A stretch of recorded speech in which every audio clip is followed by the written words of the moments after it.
kababayan, alam nyo mga kaibigan, paulit-ulit ko sinasabi ito. Noong panahon namin, 1980s, we are the people revolution. Tayo ang una na revolusyon sa Pilipinas.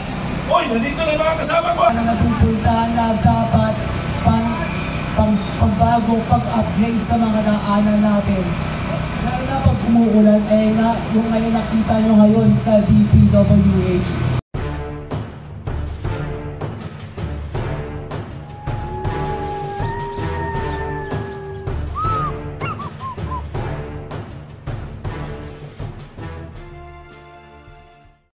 Nakakaranas at nakikita ko araw-araw ang mga problema sa ating bansa.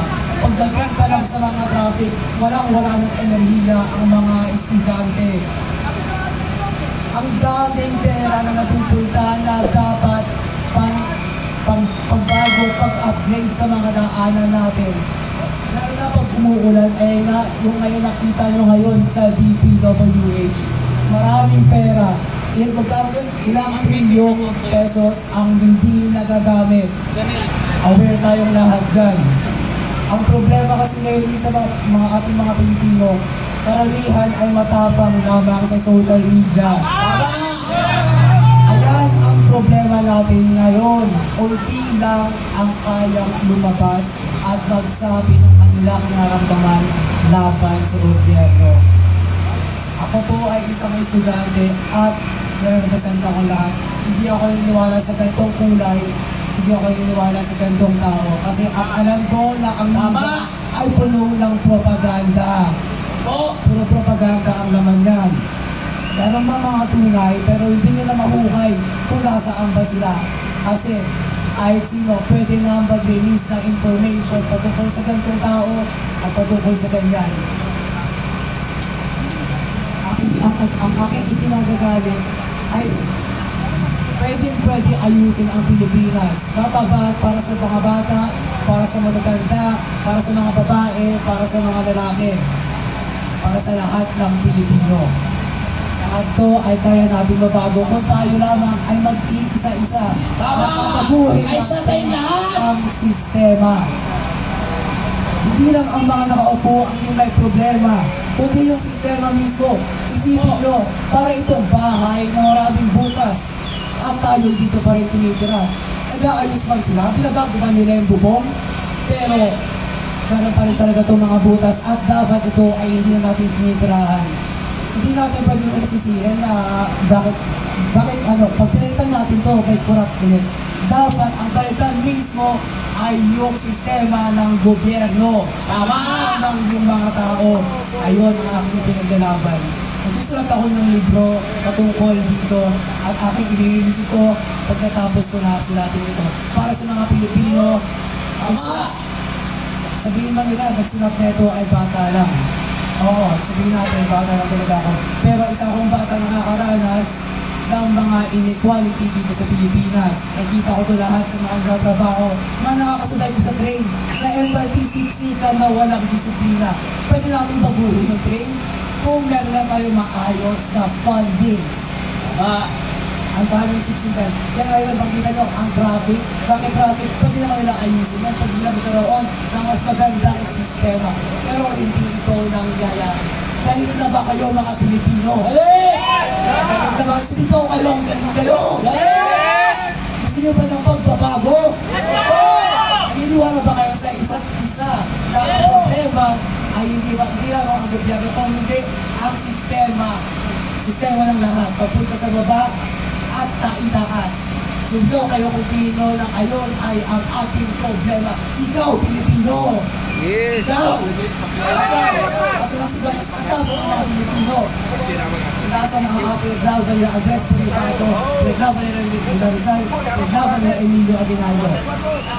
Nasa naman ang kabataan. Lupas kayo ngayon dito. Magpakita kayo ngayon dito. Ipakita nyo ang tapang nyo at ipakita nyo na gano'n. Mga kababayan, alam nyo mga kaibigan, paulit-ulit ko sinasabi ito. Noong panahon namin, 1980s, we are the people revolution. Tayo ang una na revolusyon sa Pilipinas. Hoy, nandito na mga kasama ko. Tandaan nyo, tayo ang model ng revolusyon sa buong mundo. 1986, tayo ang modelo. Ang lahat nangyari sa Nepal, Indonesia, si Sri Lanka, Cambodia, sa atin lang yung kinuha. Pero bakit? Nahinto. Wala nang revolusyon. Pero hindi revolusyon. Ang kailangan natin, People's Initiative, People's Congress. Tayo ang masusunod, hindi si Pangulong Marcos! Tama! Hindi si Bagang! Ha? Alam niyo sa totoo lang, noong panahon, noong 1980s, kami ang may hawak na kalasag. Kami ang humaharap noon. Pero ngayon, ako ngayon ang hinaharangan ng kalasag. Pero tandaan ninyo, ang Philippine National Police ay hindi natin kawayan. Tandaan nyo ha, trabaho lang nila yon. Pero gusto nila ginagawa natin. Tandaan nyo ha, gusto ng Philippine National Police ang ginagawa natin. Tama! Gusto ng armed forces. Pero sila ay nasa position pa. Kaya ang trabaho lang nila ay protektahan ang gobyerno. Sino ba ang gobyerno? Tao tayo. For the people, by the people, of the people. Sino? Tayo ang gobyerno, mga kaibigan. Tayo dapat ang Protektahan. masusunod. Correct. Eh bakit si Marcos ang nasusunod? Dahil itinalaga natin si Marcos temporary caretaker ng ating bansa, di ba? Nilagay lang natin. Ngayon, dapat bawiin natin ang kapangyarihan na ibinigay natin sa kanya. So mga kaibigan, mula 1986 Revolution, kasama na ako doon. Kasama na ako 1986. Ang edad ko noon ay 26 years old. Okay. Sa Friday na darating, sa sunod na Friday, at hindi natin natapos, tatapusin natin sa Friday! Tatapusin natin sa Friday! Tandaan ninyo, titignan nyo, sa bayan ng Pilipino, tandaan nyo ang oras na ito.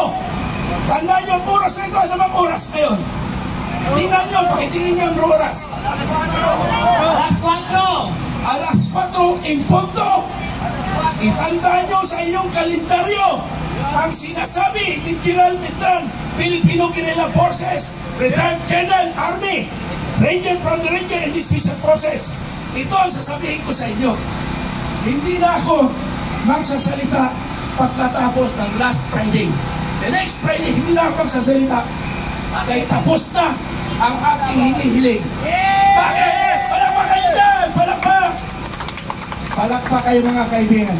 Hindi na ako uulit sa last Friday dahil ayaw ko na pahirapan ng Philippine National Police na sila ay nagbabantay kung anong gagawin natin. Hindi natin kaaway ang Philippine National Police. Hindi natin kaaway ang armed forces. Pagko sila ay kaibigan natin. Tama! Gusto nila ginagawa natin. Wala lang silang magagawa. Tulad ko, ay alam ko ang kanilang damdamin dahil 40 years ako sa armed forces. 40 anyos nasa armed forces ako. So alam ko ang nasa boses, nasa isip nila at nasa puso. Mga kaibigan, uulitin ko, sa Friday, hindi na ako magsasalita. Kasi tapos na ang laban. Tapos na ang laban. People's Initiative. People's Initiative. Ano yung batas na yun? Republic Act 67-35. Ayon sa batas, pag ayaw na natin sa gobyerno, gagamitin na natin ang batas na 67-35. Yun ang batas na sinusunod natin. Inatasan tayo ng batas. Pag ayaw na natin gusto sa gobyerno, papalitan natin ang namumuno sa lahat ng ayusan ng gobyerno na kurap! Kurap! Magnanakaw! Magnanakaw! Bilyon-bilyon ng pesos, putang ina nyo! Pero ibang bilyon, ang daming Pilipino bubuhay mo. Ang daming matutulungan ng Pilipino. Pero ilang tao lang mga gagaw! Gago ka, Romualdez! Ikaw ang punong dulo kasama si First Lady Ang uto-uto niyong asawa, si Marcos, at sumusunod sa inyo, punyeta kayo. I'm sorry for the word, kasi yun ang naramdaman ng aking puso. Dahil ako isang Pilipino na naglaban sa ating bayan. 40 years ako nagservisyo sa bayan. Inugol ko tama lahat. Pero ano ginawa niyo sa bayan namin? Sa bayan natin. Tinarantado niyo, putang ina niyo. Putang ina niyo. Tinarantado niyo ang bansang Pilipinas. Tinarantado niyo, mga gato kayo. Sabi ko, Friday, tapusin natin itong laban. Bago ko tutan ng hininga, ibibigay ko sa aking mga apo. Tandaan yan, mga kaibigan. Ako, nagmamalasakit. Ako sa mga kababayan ko. Kasi ako po ay taga-upig Maguindanao. Ako isang paslit.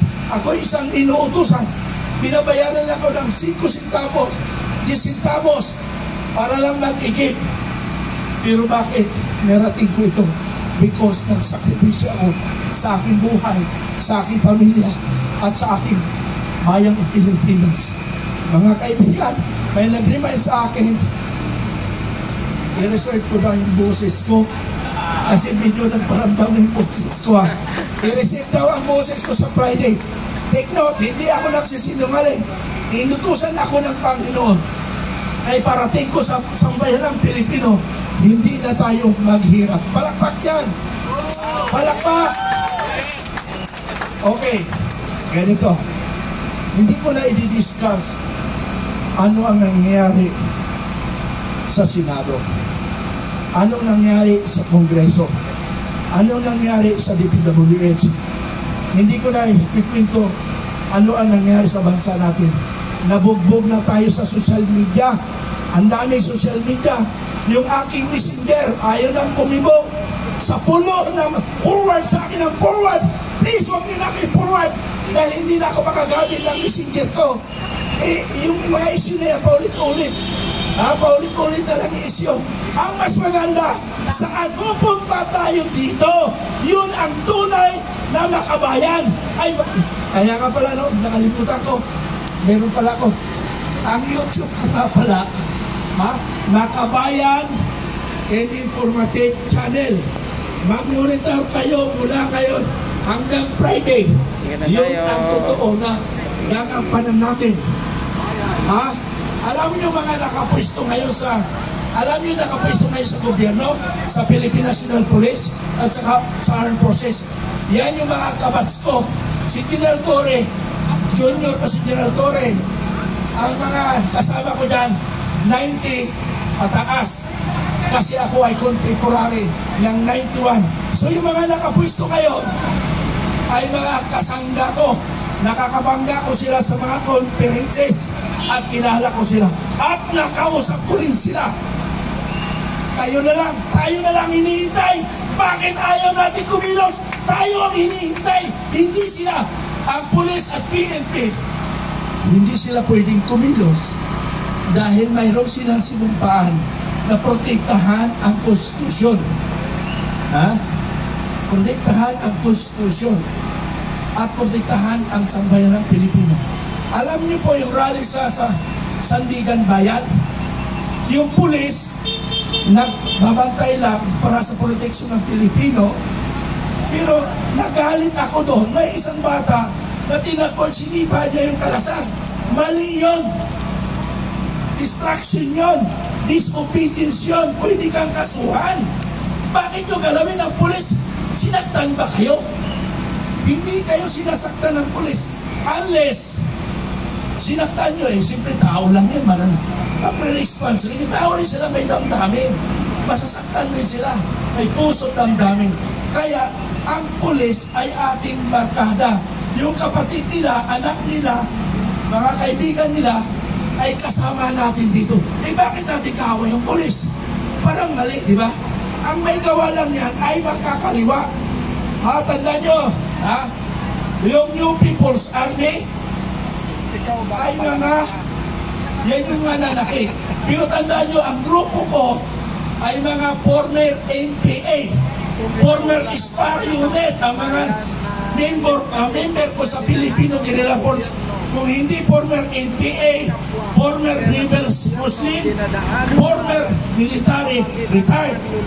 Yung Eminile, under Miswari ay naka-affiliate sa aking organisasyon na Filipino Guerrilla Forces. Lahat ng mga organisasyon sa Mindanao ay nakasabi sa aking organisasyon. Sila ay affiliated. Lahat ng nitibo sa Mindanao ay naka-affiliate sa akin. Pati na yung Magani, yung Sultanate of Sulu, yung Maguindanao, lahat na yan. Okay, ha? Kasama ka doon, nag-ampon ka pa. Sabi sa akin, Nakatim ka ba? Inuulan ko